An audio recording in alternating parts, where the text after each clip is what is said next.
चलो गाइस, करें start. Hello hello,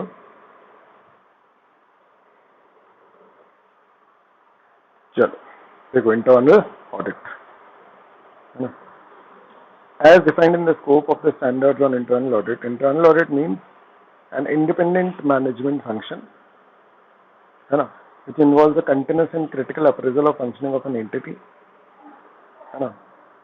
appraisal word याद कर लेना, है ना, कंटिन्यूस अप्रेजल है, ठीक है, with a view to suggest improvements, है ना, suggest improvements thereto and add value to strengthen the overall governance mechanism of the entity, including entity's risk assessment internal control system.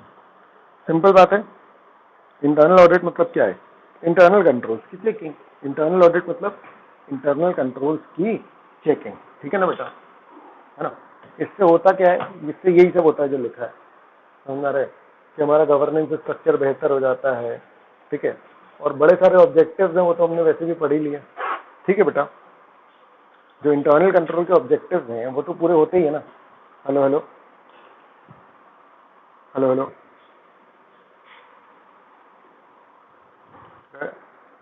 आवाज आ रही है ना? हाँ, ठीक है, चलो देखो, applicability of provisions of internal audit, है ना। As per section 138 of companies act, the following class of companies, है ना, shall be required to appoint an internal auditor of the firm of internal auditor, namely every listed company, है ना, every unlisted public company, ये याद है आपको, section 138 कंपनियों में पढ़ चुके हैं। हेलो हेलो, है ना, 50 करोड़ का पेड अप कैपिटल, है ना, 200 करोड़ का क्या था इसका, डीपॉट, है ना, डीपॉट 25, 50, 100, 200, deposit, paid up capital, outstanding loan, turnover, ठीक है ना। हेलो हेलो, है ना। और ये लास्ट वाली दो प्राइवेट कंपनी को भी लगती है, बस वही दिया हुआ है, ठीक है। क्या करना है इसको पूरा डिटेलिंग करके, ठीक है ना। जो भी कंपनी इस क्राइटेरिया में आएगी 6 महीने के अंदर अंदर इंटरनल ऑडिट स्टार्ट करना पड़ेगा, ठीक है। हेलो हेलो,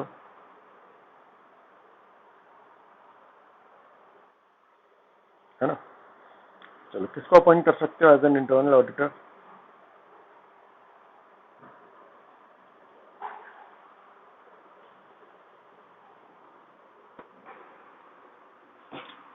बताओ। सीएस या कोई भी और प्रोफेशनल, है ना।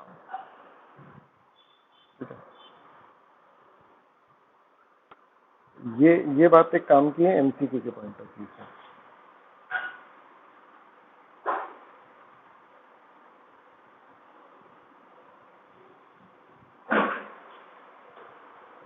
ठीक है। हेलो हेलो,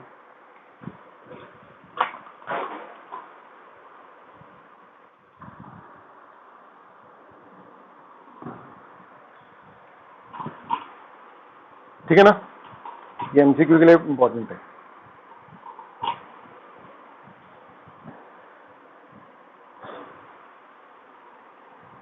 ठीक है ना। देखो ध्यान से,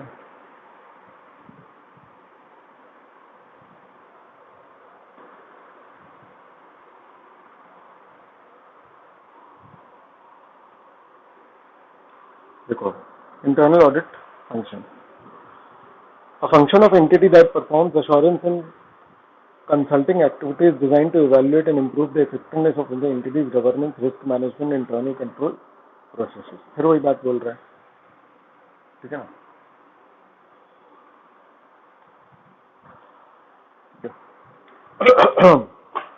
objective and scope of internal audit function, ठीक है। Objective and scope of internal audit function,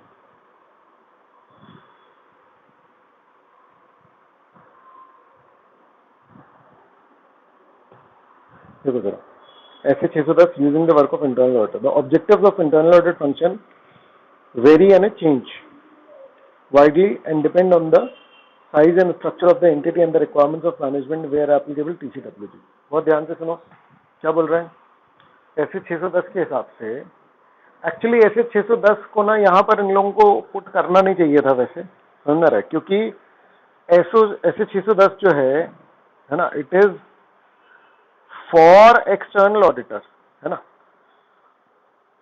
तो इंटरनल ऑडिट फंक्शन को एकदम डिफाइन करते समय एकदम से इन लोगों ने वो बता दिया कि एक्सटर्नल ऑडिटर के लिए कैसे यूज होगा, तो थोड़ा अजीब है, अंडरस्टैंडिंग में प्रॉब्लम ना आए आप लोगों की। गाइस आपको समझ में आया मैंने क्या बोला? हेलो हेलो हेलो, है ना। एक्सटर्नल ऑडिटर इंटरनल ऑडिटर के वर्क को कैसे यूज करेगा उस बारे में है ऐसे 610। ऐसे 610 का नाम है using the work of internal auditor by an external auditor. Hello hello hello guys, ठीक है ना। और इसकी हेडिंग है objective and scope of internal audit function. तो एकदम दूर दूर तक रिलेट नहीं कर रहा है। जिन लोगों ने बनाई है बुक, नॉन ऑडिट प्रोफेशन वालों को भी दे दिया होगा इन लोगों ने, तो इसलिए थोड़ा कचरा कर रखा है इन लोगों ने, लेकिन ठीक है ना।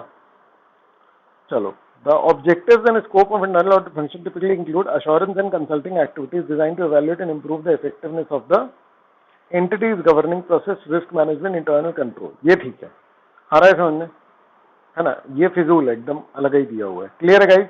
हेलो हेलो, ठीक है।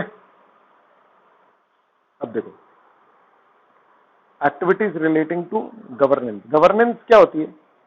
मैनेजमेंट, है ना, ठीक है, कि नए रूल्स या जो भी हैं वो लगा दें अगर। इंटरनल ऑडिट फंक्शन में assess the governance process in its accomplishment, ठीक है, accomplishment of objectives on ethics and values, performance management, accountability, communicating risk and control information to appropriate areas of the organization, and effectiveness of communication among TCWG, external and internal auditors and management। सब एक paragraph में cover कर दिया है, समझ में आ रहा है? बहुत इंपॉर्टेंट टर्म्स हैं, ठीक है ना। क्या क्या है देखो जरा। एथिक्स फॉलो होने चाहिए, values, performance management, accountability and responsibility fixation, है ना, communicating risk and control information to appropriate areas, है ना, and effectiveness of communication among TCWG, ठीक है ना। मतलब TCWG, external internal auditor and management के बीच का कम्युनिकेशन, ये सब गवर्नेंस प्रोसेस है। तो इंटरनल ऑडिट फंक्शन में assess the governance process in its accomplishment of objective. कि भैया जो इंटरनल ऑडिट का काम क्या है, कि भैया आपने जैसा सोचा था, कंपनी के मैनेजमेंट ने जैसा सोचा था वैसा हो रहा है या नहीं, है ना। आपने कुछ ऑब्जेक्टिव सोचे थे, उन ऑब्जेक्टिव को अचीव करने के लिए, समझ रहे हैं, उन ऑब्जेक्टिव को अचीव करने के लिए जो भी आपने एक्टिविटीज या जो भी कुछ आपने लगाने का सोचा था, वो सब ढंग से काम कर रहे हैं कि नहीं, लगा पाए कि नहीं, इम्प्लीमेंट हुआ कि नहीं, इम्प्लीमेंट हुआ तो वैसा वर्क कर रहा है कि नहीं जैसा आपने सोचा था, एंड ऑल दैट, ये सारी चीजें। क्लियर है बेटा? ठीक है ना। इसको एकदम लॉजिकली समझ सकते हैं, लेकिन ये पूरा निबंध बन जाएगा मेरे हिसाब से। इसके कीवर्ड्स लेकर के इसको आंसर के पॉइंट ऑफ व्यू प्रिपेयर कर लो तो ज्यादा अच्छा है ना। बाकी तो पूरा सब्जेक्टिव डिस्कशन है। Activities relating to risk management. अब रिस्क मैनेजमेंट तो बहुत पढ़ लिया अपन लोगों ने, पूरा चैप्टर ही है ना। तो अब समझना, ठीक है ना। अब जैसे मान लो कि हम लोगों ने क्या लगा रखा है, फायर एक्सटिंग्विशर, ठीक है ना। फायर एक्सटिंग्विशर क्या है, मतलब ये इसमें अपने एंटिटी के पॉइंट ऑफ व्यू से, है ना, ये जो टर्मिनोलॉजी इसके पॉइंट ऑफ व्यू वो क्या है, बहुत बढ़िया, कंट्रोल, है ना, इंटरनल कंट्रोल, समझ रहा है। इंटरनल ऑडिट का इस कंट्रोल से रिलेटेड क्या काम हो सकता है?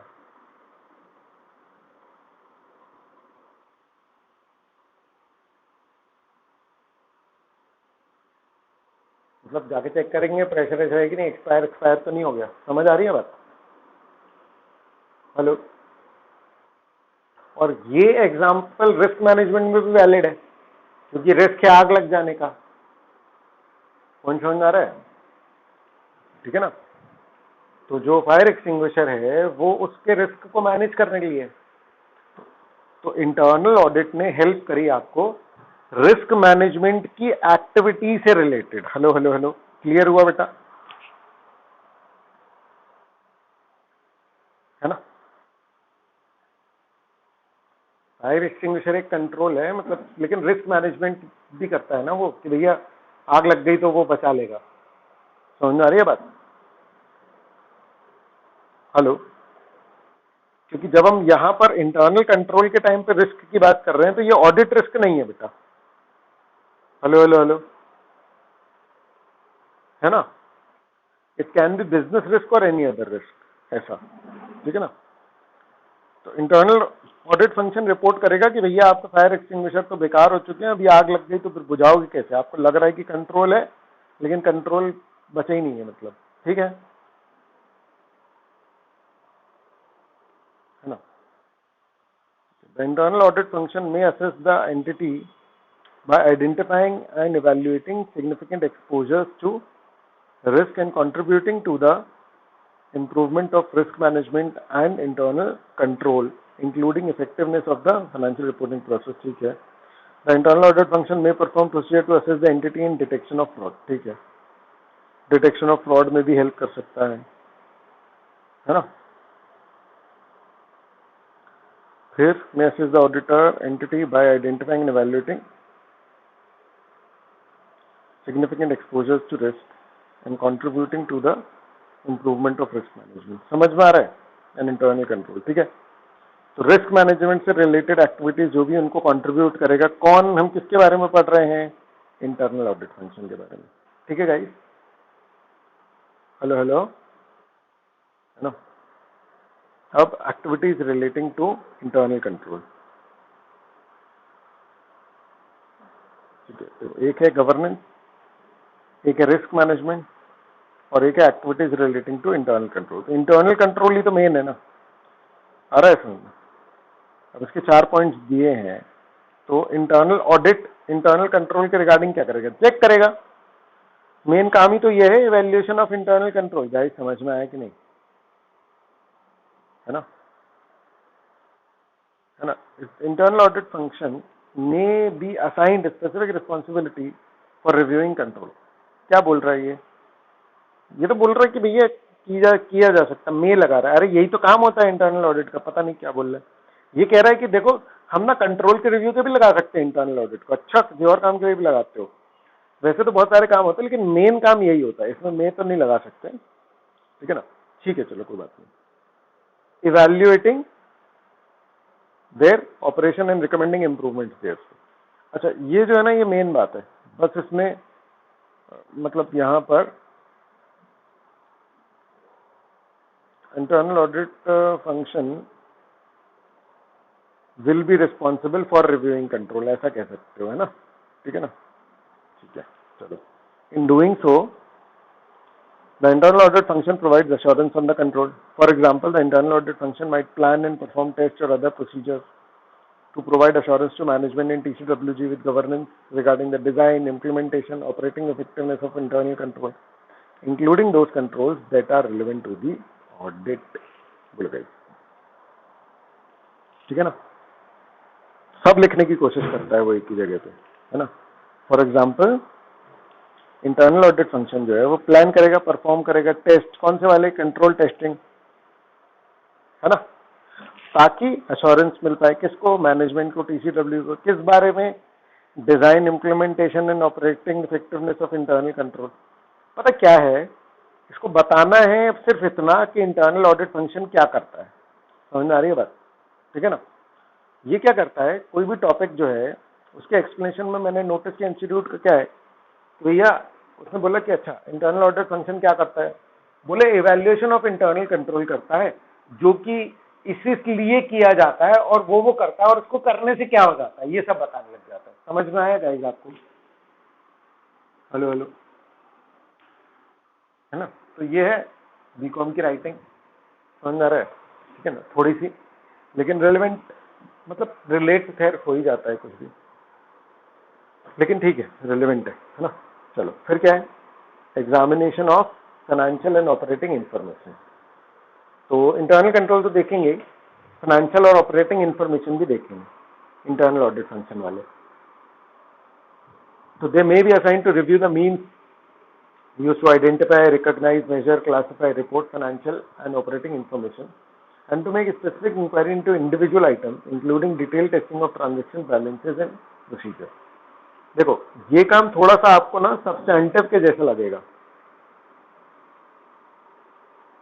लेकिन एक चीज याद रखना है, ये सब्सटेंटिव प्रोसीजर, लेकिन हम एक्सटर्नल ऑडिटर की बात नहीं कर रहे हैं बेटा. यानी कुछ हद तक इंटरनल ऑडिटर फाइनेंशियल का भी ऑडिट करेगा. इंटरनल का जो दायरा है वो ज्यादा बड़ा होता है. समझ में आ रही है बात? इंटरनल का दायरा जो है वो ज्यादा बड़ा होता है. हेलो हेलो, ठीक है ना, क्योंकि पूरी एंटिटी के हर कंट्रोल को वो देख रहा है. पूरी एंटिटी के हर कंट्रोल को वो देख रहा है. Hello hello,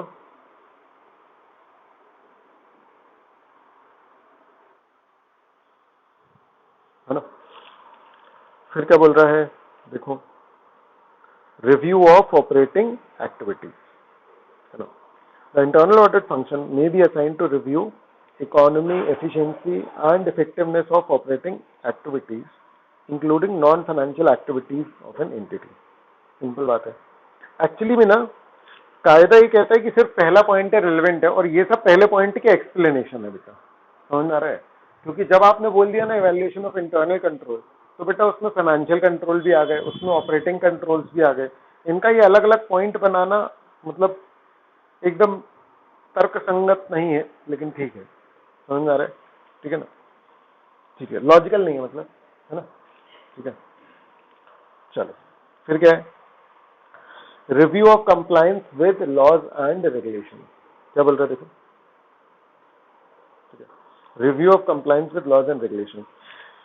internal audit function में be assign to review compliance with laws and regulation. Again ये जो तीनों पॉइंट्स है ना बेटा, ये पहले पॉइंट के ही चट्टे बट्टे हैं. मतलब हेलो हेलो हेलो गाइस, आपने अभी तक हमने जो इंटरनल कंट्रोल पढ़ा है उसमें हमने ये सारी चीजें ऑटोमेटिकली पढ़ी है. कोई भी चीज इंटरनल कंट्रोल से अलग थोड़ी है ना. उस पॉइंट को एक्सप्लेन करते हुए ये तीनों बातें हो जाएंगी, लेकिन ठीक है, अलग अलग पॉइंट में उसको हाईलाइट करना है तो कर दिया. ठीक है बेटा. The internal audit function may be assigned to review compliance with laws, regulation and other external requirements, and with management policies and directives and other internal requirements. Clear है guys? बोलो. साइड हेडिंग ज्यादा explain कर रही है उसमें, है ना. फटाफट रीड कर लो, फिर अपन आगे बढ़ेंगे.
हाँ बेटा बोलो.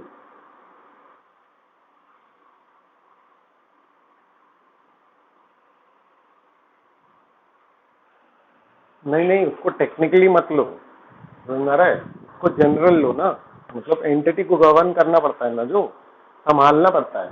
गवर्न का बहुत जेनरिक मीनिंग लो. समझ आ रहा है? बिल्कुल टेक्निकल मीनिंग मत लो. ठीक है.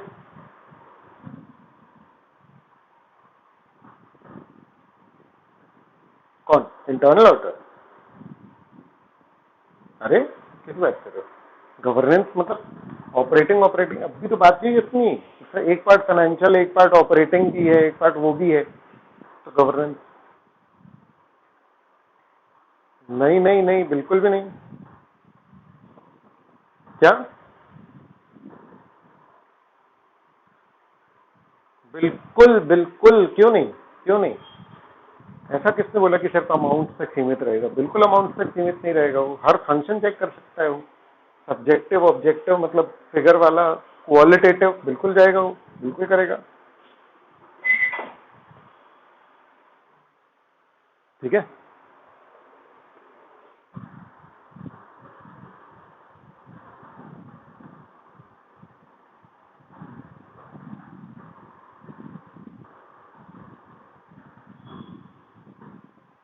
हो गया। ठीक है, चलो अब थोड़ा सा जनरल नॉलेज, है ना, basic of standards on internal audit. देखो कुछ स्टैंडर्ड्स हैं इंटरनल ऑडिट के। अच्छा, इंटरनल ऑडिट को लेकर के कोई ऐसा वो नहीं है, लीगल कंपल्शन सिर्फ सेक्शन 138 में है, लेकिन अपना सीए इंस्टीट्यूट की कोई ऐसी गाइडलाइन नहीं है जो इंटरनल ऑडिट को लेकर के सिर्फ चार्टर अकाउंटेंट को सुना जाए। हेलो गाइस, आप मेरा पॉइंट समझे? जैसे एक्सटर्नल ऑडिटर हमारी जागीर है, आ रहा है समझ? वो सिर्फ हम करेंगे, उसके तरीके वरीके सब हमारे इंस्टीट्यूट ने ही बना रखे हैं, ठीक है ना। लेकिन हमने गाइडलाइंस बनाई इंटरनल ऑडिट की भी, समझ आ रहा है। लेकिन इंटरनल ऑडिट वगैरह को लेकर के इतना रिकॉग्निशन हमको नहीं मिला है, समझ रहे, मतलब उतनी लीगल अथॉरिटेटिव लेवल पर हमको उतना रिकॉग्निशन नहीं है। हेलो हेलो हेलो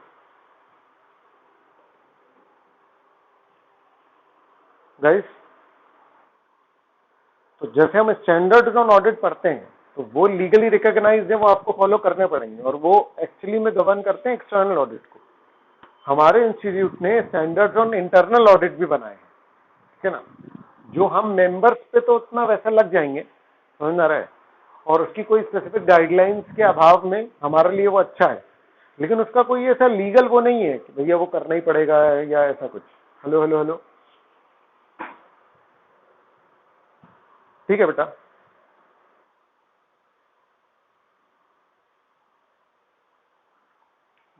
हमारा इंस्टीट्यूट तो ये मानता है कि भैया ये तो करना पड़ेगा, क्योंकि अपन तो उसके मेंबर है ना, तो अपन को तो करना ही है। मैं इसकी लीगल रिकॉग्निशन की वैसी बात कर रहा हूँ, लोगों के मन में, मतलब कि बाहरी लोग जो हैं, है ना, तो इंटरनल ऑडिट को लेकर के और भी लोग स्टैंडर्ड्स बना सकते हैं, मतलब उनको फिर सिरे से नकारेंगे नहीं हम, ठीक है ना। एक इंस्टीट्यूट ऑफ इंटरनल ऑडिटर्स भी है, पता है आपको? तो वो अलग से इंटरनल ऑडिट का भी काम करता है, उसका भी कोई लीगल रिकॉग्निशन नहीं है, समझ में आ रहा है। लेकिन इंटरनल ऑडिट के मामले में सब लोग इंडिपेंडेंट है, किसी भी डिपेंडेंसी नहीं है अभी तक, ठीक है ना। हेलो हेलो, बस, हाँ, बस प्रैक्टिकल लेवल पर चार्टर्ड अकाउंटेंट्स ने ये एरिया हथियार रखा है ना, बाकी तो कोई दिक्कत नहीं। तो 2004 में इशू किए थे, है ना। मैंने एक ऑडिट किया था 2008-9 के आसपास, उसका क्या नाम है, ये अपना एमपीईबी का, लोकल लेवल पर। तो तब मैंने ये जो है स्टैंडर्ड्स ऑन इंटरनल ऑडिट पूरे पढ़े थे और निभाए थे। उस समय तक कोर्स वोर्स में कुछ नहीं होता था, अभी भी आपको कोर्स में है नहीं है, सिर्फ इंट्रोडक्शन। ये देखो, ऐसा ही है यार, रिकमेंडेटरी इन नेचर, समझ रहे, और ये पहले से बना करके रखे हो, उसके बाद थक गए लोग, समझ रहे, मतलब इतने बनाने के बाद अभी 10 साल से कोई खास प्रोग्रेस नहीं है इसमें। यानी 17वां वाला तो मैंने 10 साल पहले ही लगा दिया था, 10 क्या 11-12 साल पहले, तो ये तब से ऐसे ही रखे हुए हैं। तो भैया हम क्या करें, 5-6 नाम याद कर लेना अगर आता है तो, बस एमसीक्यू के पॉइंट ऑफ व्यू से इंपॉर्टेंट हो सकता है ये, ठीक है ना। तो बस हेडिंग्स पता होनी चाहिए कि हाँ ये मामले हैं, इनकी क्या डिटेलिंग है, अपने को कुछ नहीं करना है, इससे प्रैक्टिकली लगेगा तो पढ़ लेंगे, ठीक है बेटा। हेलो हेलो, समझ गए आप लोग गाइस? ठीक है ना, चलो अब देखो, basics of internal financial control and reporting requirements, ठीक है ना। तो अब ध्यान से देखो, सेक्शन 134 का सबसेक्शन 5 का क्लॉज ई क्या बोलता है ना, याद है आपको? 134 फाइनेंशियल रिपोर्टिंग और इन सब में, उसमें बात की गई है इंटरनल फाइनेंशियल कंट्रोल में। ठीक है ना, ये पहली बार लीगल रिकॉग्निशन है कंपनीज एक्ट 2013 में इंटरनल कंट्रोल्स का। अदरवाइज सिर्फ इंस्टीट्यूट ही बात करता था और कोई इंटरनल फाइनेंशियल कंट्रोल की बात नहीं करता था। The policies and procedures adopted by the company for ensuring the orderly and efficient conduct of its business, including adherence to company's policies, safeguarding of its assets, prevention and detection of frauds, यहाँ पर लिखे हैं objectives of internal control regarding financial matters। ठीक है बेटा, the accuracy and completeness of record and timely preparation of reliable information। ये पूरा आपको याद करना पड़ेगा क्योंकि ऑब्जेक्टिव्स हैं इंटरनल फाइनेंशियल कंट्रोल्स के और लीगली रिकॉग्नाइज्ड हैं, तो ये थोड़ा सा इंपॉर्टेंट हो जाता है। क्लियर है? उसी को देखो पॉइंट में लिख दिया, 5 पॉइंट्स बना करके लिख दिया उसी बात को। देखो बेटा, ठीक है, हेलो हेलो, यानी इंटरनल कंट्रोल के ये 5 पॉइंट हमने बोला कि भैया इससे फाइनेंस हिट होता है, तो ये अपन ध्यान रखेंगे। ठीक है ना, हेलो हेलो। अब auditors responsibility for reporting on internal financial controls over financial reporting in India. Clause 1 of subsection 3 of section 143 of the Act requires the auditor's report to state whether the company has, है ना, अच्छा, तो section 134 में internal financial control define है। ठीक है ना बेटा, और सेक्शन 143 में ऑडिटर के ऊपर कंपल्शन डाला गया है कि भैया इंटरनल फाइनेंशियल कंट्रोल जरा देख लेना यार। Hello hello hello hello hello, whether the company has adequate internal financial control and the operating effectiveness of such control। Hello hello hello, बहुत काम बढ़ा दिया बेटा एक्सटर्नल ऑडिटर्स का, एक्सटर्नल ऑडिटर्स का बहुत काम बढ़ा दिया इन लोगों ने। हेलो हेलो गाइस, है ना, इट मे बी नोटेड 134 जो है वो समझ लो अकाउंटिंग से रिलेटेड है, 128 से 134, है ना, ये सब अकाउंटिंग करने के लिए, मतलब ये लग रहा है मैनेजमेंट पे। तो यहाँ तो बस ये बता रहा है कि इंटरनल फाइनेंशियल कंट्रोल क्या होते हैं या उसके ऑब्जेक्टिव्स क्या हैं। ठीक है ना, लेकिन 143 जो है वो ड्यूटीज ऑफ ऑडिटर है। ठीक है, तो उसका जो 143 का सबसेक्शन 3 है उसमें है ड्यूटीज की क्या क्या उसको रिपोर्ट में लिखना पड़ता है, तो उसमें जो आई वाला क्लॉज है उसमें इंटरनल फाइनेंशियल कंट्रोल का डिस्कशन है। तो ये रहा वो डिटेल्ड डिस्कशन, समझ में आ रहा है, जो उसमें नहीं था अपने को लेकिन इसमें है। ठीक है, hello hello hello, it may be noted that auditors reporting on internal financial control is a requirement specified in the act and therefore it will apply only in case of reporting on financial statement prepared under the act reported under section 143। मतलब companies act का जब external audit कर रहे होगे ना तब ये लगेगा। ठीक है भाई, कोई दिक्कत की बात नहीं है। अब देखो, accordingly reporting on internal financial control will not be applicable with respect to interim financial statements such as quarterly or half yearly financial statements unless such reporting is required under any law or regulation। इसका मतलब कि भाई जब वो full year वाला audit हो रहा है ना और एक्सटर्नल ऑडिट जो मेन वाला, उसी में अपने को रिपोर्टिंग करनी है इंटरनल फाइनेंशियल कंट्रोल की और किसी ऑडिट में नहीं करनी है। मतलब बहुत ही स्पेसिफिक रिक्वायरमेंट है। एग्जाम का क्वेश्चन देखो ऐसा फ्रेम हो सकता है कि आपको एक दूसरे टाइप के ऑडिट के बारे में बताया जाए कि ट्राई मंथली वाला ऑडिट हो रहा है या वो हो रहा है, समझ रहा है, और उसके बाद फिर कोई क्लेम कर रहा है कि भैया आपको वो इंटरनल फाइनेंशियल कंट्रोल पर रिपोर्टिंग करनी है और जबकि ऑडिटर बोल रहा है कि नहीं हम नहीं करेंगे। समझ में आ रही है बात? तो बस इतना दे देगा और फिर आपको दिमाग लगाना है कि ये कहाँ हिट होगा। एक्चुअली क्या होता था ना, पास्ट में जो क्वेश्चन आते थे, समझ में आ रहा है, उनमें थोड़ा सा पुट इस तरीके का रहता था कि आपको ना अंदाजा लग जाता था कि ये कौन से एरिया से है। समझ में आ रहा है? अभी कुछ क्वेश्चन एक दो ऐसे आते हैं ना जिसमें कि आपको हवा भी नहीं लगे कि ये कहाँ से आया क्वेश्चन। मतलब है टेक्निकल क्वेश्चन लेकिन बिल्कुल ऐसा लगेगा कि जेनरिक बात पूछ ली, और लोग एक्चुअली में ये गलती करते हैं कि बिल्कुल जेनरिक लेवल पर आंसर लिख करके आ जाते हैं क्योंकि उनको पता ही नहीं चलता कभी कि भैया ये टेक्निकल क्वेश्चन था। समझ में आ रहा है? ये इसका टेक्निकल क्वेश्चन था कि भैया ये इस पर इंटरनल फाइनेंशियल कंट्रोल की रिपोर्टिंग रिक्वायरमेंट है भी या नहीं। हेलो हेलो हेलो गाइस, आप समझ पा रहे हैं मैंने क्या बोला है? तो हाफ ईयरली ऑडिट और इन सब पे नहीं लगेगा, ठीक है ना? चलो अब नहीं, देखो क्यों नहीं लगेगा यहाँ पर, अपन उसको इसलिए नहीं कर सकते हैं, समझना रहे, क्योंकि हम कौन से ऑडिट की बात करते हैं नॉर्मली, हम ईयर वाले ऑडिट की तो बात करते हैं। मतलब क्यों नहीं, तो बेटा फिर इसका कुछ भी हो सकता है। मतलब कंपनी का रजिस्ट्रेशन में 4 डॉक्यूमेंट क्यों मांगे, 6 क्यों मांगे, 6 क्यों नहीं मांगे? समझ में आ रही है बात? ये वैसा है मतलब, ठीक है। इंटरम फाइनेंशियल की वैसे भी कहीं पर रिक्वायरमेंट होती ही नहीं है, समझ में आ रहा है? अभी पढ़ रहे हैं अपन इंटरम, अदरवाइज तो इंटरम वैसे भी नहीं आता ना कहीं पर, मतलब उसके बारे में वैसे भी नहीं पढ़ रहे थे। अब स्पेसिफिकली एक्सक्लूड कर रहे हैं तो अपने को लग रहा है कि बड़ी बात है। समझ में आया? चलो, objectives of auditor in an audit of internal financial control over financial reporting, ठीक है ना? तो क्या बोल रहा है वो, जब इंटरनल फाइनेंशियल कंट्रोल वो चेक कर रहा होगा,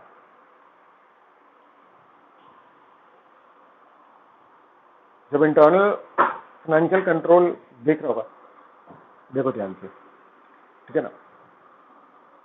ऑब्जेक्टिव्स ऑफ एन ऑडिटर, जब इंटरनल फाइनेंशियल कंट्रोल चेक कर रहा होगा, है ना, तो उसके ऑब्जेक्टिव्स क्या होंगे, ठीक है ना?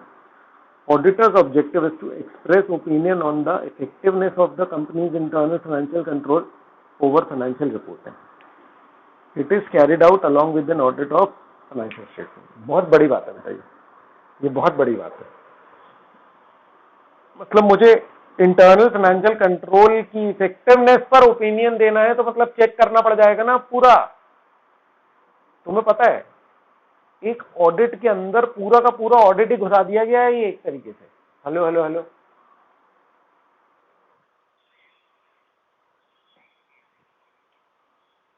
अरे टेस्ट ऑफ कंट्रोल करने हैं, ये कहां लिखा है?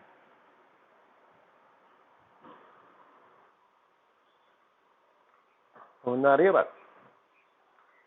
वो तो हमारे ऊपर है ना, सब सेंटर कितने करने उसके ऊपर होता है। यहाँ तो हमारे सर पे लाद दिया ना, अब हम करते ही थे, ऑब्वियस ही बात है, टेस्ट ऑफ कंट्रोल। लेकिन अब ये बहुत एकदम बहुत स्पेसिफिक हो गया, मतलब कि उसमें कुछ गलती नहीं होनी चाहिए। अब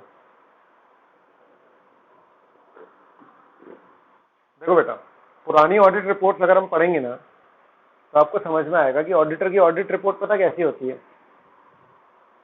ऑडिटर की ऑडिट रिपोर्ट ऐसी होती थी कि भैया देखो, मैं ओपिनियन दे रहा हूँ फाइनेंशियल स्टेटमेंट से, समझ आ रहा है, जो बनाए हैं मैनेजमेंट ने, ठीक है?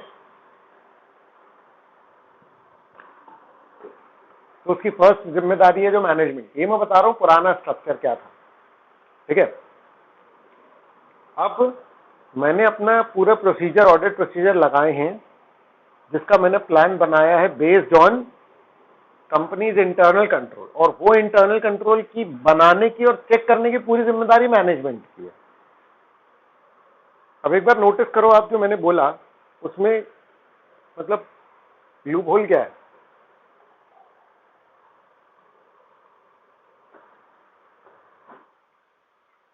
कोई जिम्मेदारी नहीं है, हमेशा बच के निकल जाएगा। हेलो हेलो गाइस, आप समझ पा रहे हैं कितनी लफड़े वाली बात है? कभी भी कुछ हुआ तो वो बोलेगा इंटरनल कंट्रोल इतने अच्छे नहीं थे, हम तो मैनेजमेंट पे भरोसा कर रहे थे। चेक करते हैं, बिग फोर में भी हम चेक करते थे प्रॉपर, पर जिम्मेदारी तो हटा ली ना अपनी प्रॉपर, समझे गाइस? है ना? तो अब कंपनी लॉ ने बोल दिया कि भैया अब तो तुमको इंटरनल फाइनेंशियल कंट्रोल, मतलब चलो सारे इंटरनल कंट्रोल मत करो, लेकिन फाइनेंशियल कंट्रोल पे तो ओपिनियन दो। तो अब अगर गड़बड़ हुई तो फंस जाएगा बता। अच्छा मूव है। बाकी प्रैक्टिकली अगर देखा जाए वर्क के पॉइंट ऑफ व्यू से तो दुगना हो जाएगा बेटा काम। आ रहा है समझ में? ठीक है, चलो देखते हैं। हाँ, reporting under 143(3)(i). It is dependent on the underlying criteria for internal financial control over financial reporting adopted by the management. However, any system of internal control provides only reasonable assurance, है ना? हम कह रहे हैं ठीक है भैया कर ले रहे, लेकिन इंटरनल कंट्रोल भी रीजनेबल अश्योरेंस ही देता है, आ रहा है समझ? और ऑडिटर जो है मटेरियलिटी यूज करेगा भैया इसमें भी, ठीक है? थोड़ा तो बच जाऊं, ठीक है?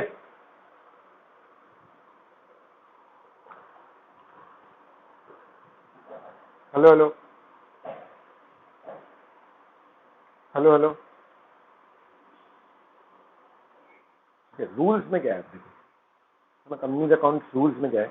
Requires the BOD, sorry board report of all company to state the details in respect of adequacy of internal financial control with reference to financial statement. Rules में बोर्ड को भी बोला कि भाई तुम भी जरा अपनी रिपोर्ट में बताना कितने इंटरनल फाइनेंशियल कंट्रोल है ना, उनके बारे में तुम भी लिखो जरा. The inclusion of the matters relating to internal financial control in the directors responsibility statement. Guys मैंने आपको कंपनी लोग के समय भी बताया था कि ये आ सकता है एग्जाम में, तो ये इंपॉर्टेंट चीज है ना. So this is in addition to the requirements of the director stating that they have taken proper care of maintaining adequate accounting records. मतलब अच्छे अकाउंटिंग रिकॉर्ड बनाए ये अलग बात है, और इंटरनल कंट्रोल पे अलग से रिस्पॉन्सिबिलिटी का स्टेटमेंट दो. कल को अगर इंटरनल कंट्रोल अच्छे नहीं हुए तो भी तुमको मारेंगे हम, समझ में आ रहा है?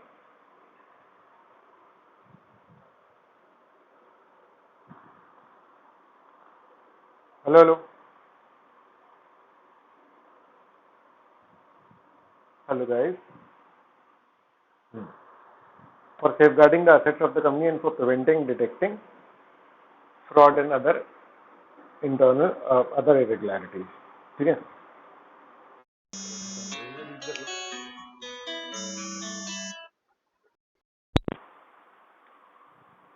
किसे रीड कर लो एक बार.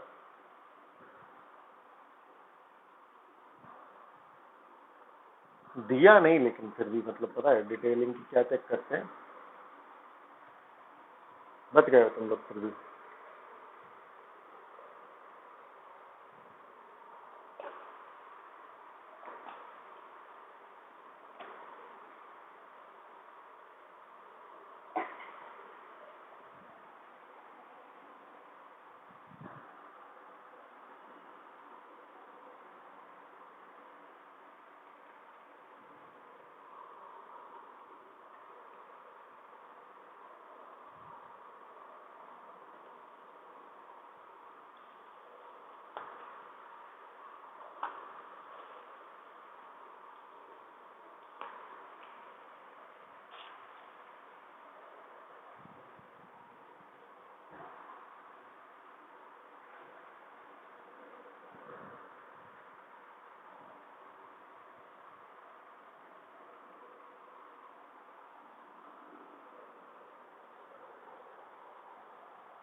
गाइस शॉर्ट नोट्स इसके जरूर बनाते जाना, है ना, बहुत जरूरी है बेटा साथ साथ में, ठीक है?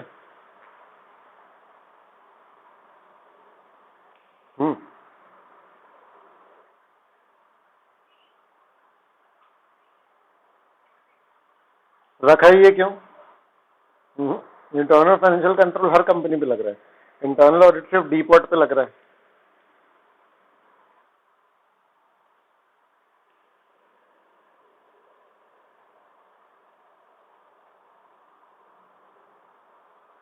और हर्ष क्या काम बढ़ा, फीस बढ़ाएंगे अपन, और क्या करेंगे, है कि नहीं?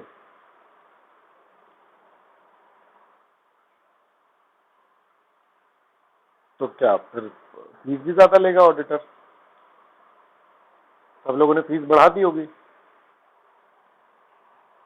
ओवरऑल पैकेज बढ़ गया होगा सारे चार्टर्ड अकाउंटेंट्स का, है कि नहीं?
ठीक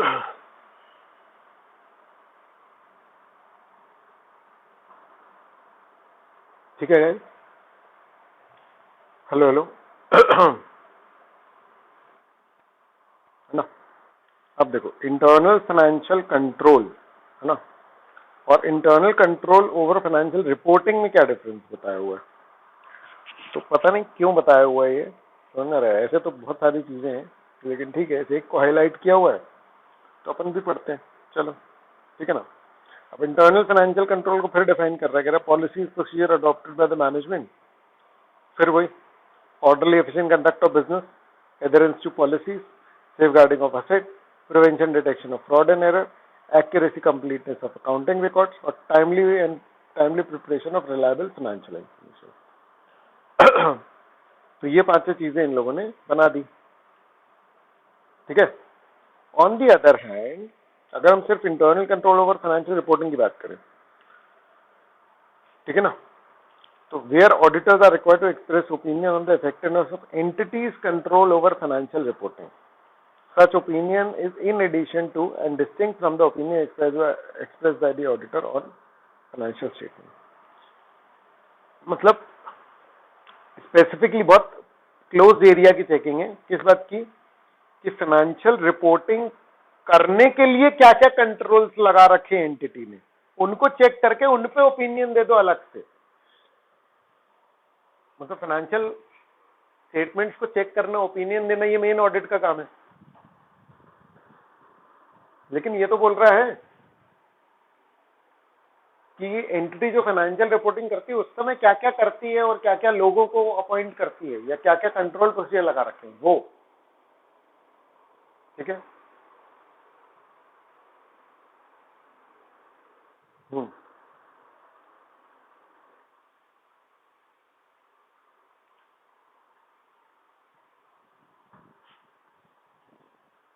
फाइनेंशियल रिपोर्टिंग करने के लिए जो कंट्रोल्स लगाए हैं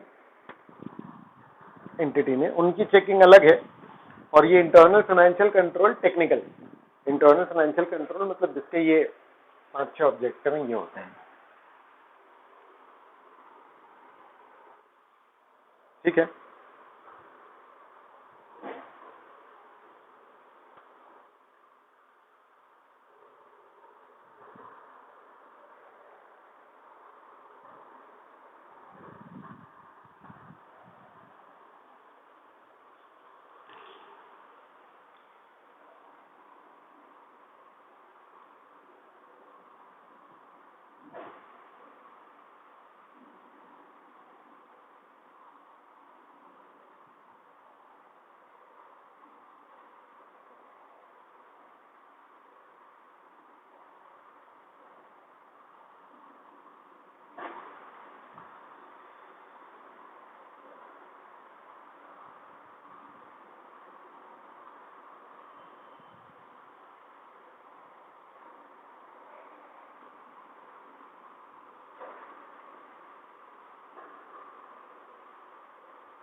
चलो भाई पढ़े।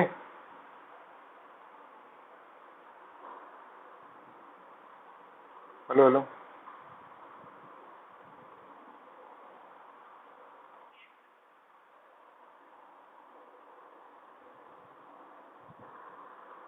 चलो देखो, fraud and responsibilities of the auditor in this regard. Standard है इस पे 240 प्रॉपर, ठीक है, ऐसे 240, ठीक है ना। चलो देखते हैं फ्रॉड एंड द ऑडिटर। सबसे पहले फ्रॉड क्या होता है, हेलो हेलो। फिर types of error and fraud, ये आपका 11th का या तो आपका सीए फाउंडेशन का डिस्कशन है ना, ठीक है ना। टाइप्स ऑफ एरर से पता लग जाएगा आपको, है ना। अब detection of fraud and error, क्या ये ऑडिटर की ड्यूटी है, इस पर थोड़ा विचार विमर्श चर्चा करेंगे चाय पे अपन, है ना। फिर फ्रॉड रिस्क फैक्टर्स, है ना, जिसका उल्लेख हुआ था रिस्क असेसमेंट के चैप्टर में। फ्रॉडलेंट फाइनेंशियल रिपोर्टिंग, यानी कि मैनेजमेंट लेवल पे फ्रॉड हो रहा है, पूरे फाइनेंशियल ही बर्बाद कर रखे हैं, और यह छोटी मोटी चोरी, समझ आ रहा है कि कुछ एक आध असेट आ रहा है तो एम्प्लॉय अपने घर ले जा रहा है एंड ऑल दैट, ठीक है ना।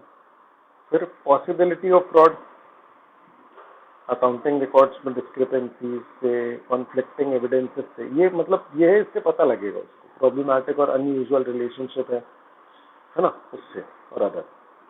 ऑडिट रिपोर्ट में क्या इम्प्लीकेशन आएगा, ऑडिट रिपोर्ट में रिपोर्टिंग का कुछ है, जिम्मेदारी तो है, अपन देखेंगे। और unable to continue the engagement, ऐसा भी एक सिनेरियो आ सकता है कि भैया आप ऑडिट का असाइनमेंट ही कंटिन्यू ना कर पाओ, ठीक है ना बेटा। चलो अब देखो, सबसे पहले क्या मायने हैं फ्रॉड के, चलो देखो। Auditors responsibility regarding fraud defines the term fraud as, बीच बीच में हाँ हाँ बताते जाया करो, मुझे लगे कि भैया मैं हूँ, पता लगे कि मैं अकेले ही पढ़ रहा हूँ तो, है ना। एन इंटेंशनल एक्ट, इंटेंशनल, समझ आ रहा है, by one or more individuals among management, among management, ठीक है ना। टीसीडब्ल्यूजी एम्प्लॉय, अच्छा ओके, सबको बोल रहा है ये, टीसीडब्ल्यूजी एम्प्लॉय, थर्ड पार्टी कोई भी हो, है ना। Involving use of deception to obtain unjust और इलीगल एडवांटेज, कितने अच्छे से डिफाइन किया हुआ है बेटा, आ रहा है समझ। वैसे एक चीज याद रखना बेटा, फ्रॉड कंपनीज एक्ट में भी डिफाइंड है, फ्रॉड कॉन्ट्रैक्ट एक्ट में भी डिफाइंड है, और फ्रॉड आईपीसी में भी डिफाइंड है, समझ में आ रही है बात। तो फ्रॉड के अलग अलग मायने हैं, क्लियर है, तो इसलिए एक को दूसरे पे फिट मत करना, ये ध्यान रखना, क्लियर है बेटा। ये स्टैंडर्ड की डेफिनेशन, ठीक है ना। चलो ऑल्दो फ्रॉड तो बहुत ब्रॉड लीगल कॉन्सेप्ट है, स्टैंडर्ड्स के लिए ऑडिटर सिर्फ कौन से फ्रॉड से कंसर्न है, जिससे मटेरियल मिसस्टेटमेंट हो जाए, हेलो हेलो हेलो, ठीक है क्या, है ना, जिससे मटेरियल मिसस्टेटमेंट हो जाए। मतलब कोई एक एम्प्लॉय ने फ्रॉड करके किसी दूसरे एम्प्लॉय का बोनस खुद के खाते में ले लिया, समझ आ रहा है। तो अगर देखा जाए तो ये फ्रॉड तो है, आ रहा है समझ, लेकिन अगर फाइनेंशियल स्टेटमेंट के पॉइंट ऑफ व्यू देखो तो कहीं कोई फर्क नहीं पड़ा, हेलो हेलो हेलो, समझ पा रहे हैं आप। हाँ, ऐसा नहीं है कि ऑडिटर कंसर्न नहीं रहेगा, पता चलेगा तो ऑब्वियसली बात है, फिर तो वो सब चीज पे शक करेगा कि यार ये एम्प्लॉय क्या क्या करता है, मैं तो सब चेक करूंगा, क्या पता कहाँ कहाँ फ्रॉड कर रखा है इसने, ठीक है ना। मतलब मैं तो कैरेक्टर ही जज कर लूंगा ना फिर उस बंदे का, ऐसा हो जाता है। चलो, two types of intentional misstatements are relevant to the auditor. Misstatements resulting from fraudulent financial reporting and misstatements resulting from misappropriation of assets. Hello hello, क्या बोल रहे हो। Two types of intentional misstatements are relevant.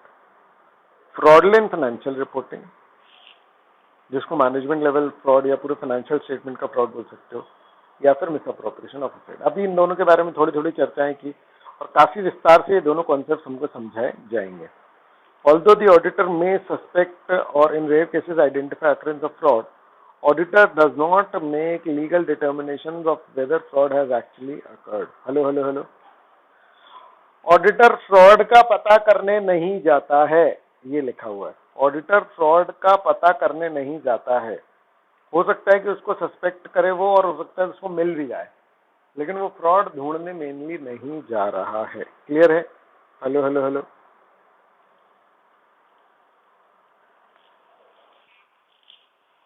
यानी ये उसकी basic जिम्मेदारी में नहीं आता। ठीक है ना? आप देखो कैरेक्टर फ्रॉड के क्या कैरेक्टर। सबसे पहली बात तो इंटेंशनल होता है, समझ में आ रही है बात? ठीक है ना? बोल रहा मिस स्टेटमेंट, फ्रॉड और एरर दोनों से आ सकते हैं, लेकिन डिस्टिंग्विशिंग फैक्टर क्या है? इंटेंशनल या अनइंटेंशनल। ठीक है ना? तो यही लाइन काम की, फ्रॉड इज इंटेंशनल। फिर कह रहा है fraud is a broad legal concept. तो उन्होंने बता ही दिया, हर एक का अपना अपना डेफिनेशन है। ठीक है ना? लेकिन ऑडिटर कौन से फ्रॉड से कंसर्न है? सिर्फ मटेरियल स्टेटमेंट जो कर देगा फाइनेंशियल स्टेटमेंट। हेलो गाइस, देखो फ्रॉड एक तो फाइनेंशियल फ्रॉडलेंट फाइनेंशियल रिपोर्टिंग, मतलब कि पूरा फाइनेंशियल गड़बड़ है। दूसरा मिसअप्रोप्रिएशन ऑफ असेट, जिसमें कि गुड्स का या कैश का गड़बड़ किया जा सकता है। क्लियर है बेटा? हेलो ठीक है ना? अब कह रहा है फ्रॉड भले ही फ्रॉडलेंट फाइनेंशियल रिपोर्टिंग वाला हो या मिसअप्रोप्रिएशन ऑफ असेट वाला हो, इन्वॉल्व इंसेंटिव और प्रेशर। बेटा दो ही रीजन है फ्रॉड के, एक है लालच और एक है डर। फ्रॉड करने के दो ही रीजन होते हैं, एक लालच और एक डर। क्लियर है? हेलो है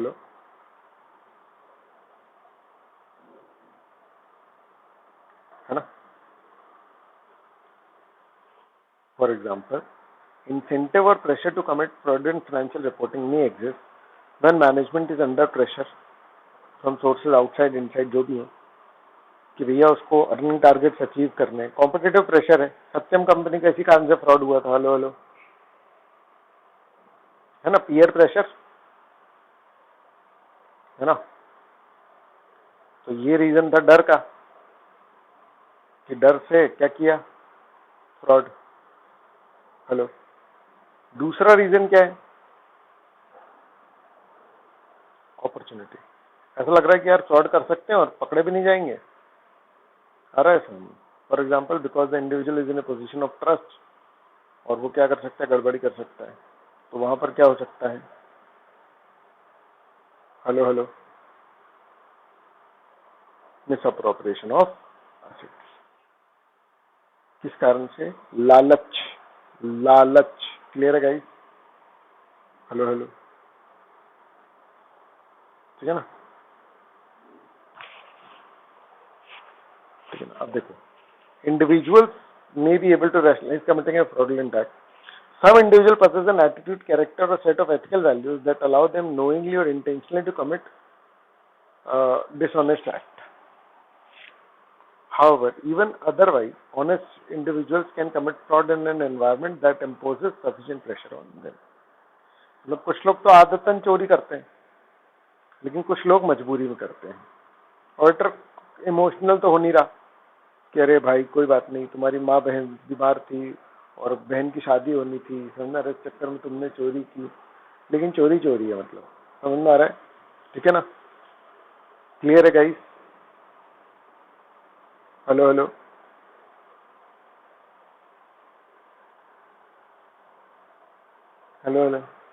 ठीक है ना? चलो, तो इसको अपन बाकी का अगली कक्षा में पढ़ते हैं। ठीक है, आज इतना ही।